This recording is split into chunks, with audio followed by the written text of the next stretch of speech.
Welcome to Kenton Teaches. Enjoy the video.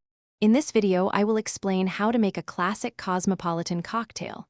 First, let's gather our ingredients. You'll need 1.5 ounces of your favorite vodka, 3/4 of an ounce of cranberry juice, and 1/2 ounce of Cointreau or triple sec. Don't forget 1/4 ounce of fresh lime juice for that essential tang.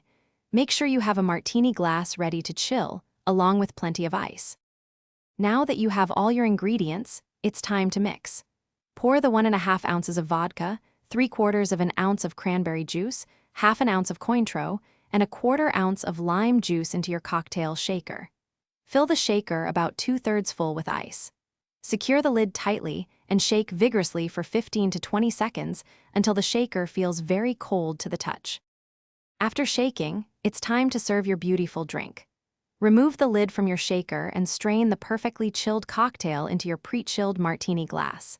This ensures a smooth, ice-free sip. For the final touch, express the oils from a fresh orange peel over the drink, then drop it in, or simply add a lime wedge. Your delicious Cosmopolitan is now ready to enjoy. Here are a few tips to perfect your Cosmo. For a sweeter drink, slightly increase the cranberry juice or Cointreau. For a tartar version, add a touch more lime. Always use fresh lime juice. It makes a huge difference in the overall brightness and taste. And speaking of bringing things to life, check out the Echo Dot smart speaker. You can find a link for that, along with other great deals, in the description below. Thanks for watching. Thanks for watching. Please subscribe if this video was helpful.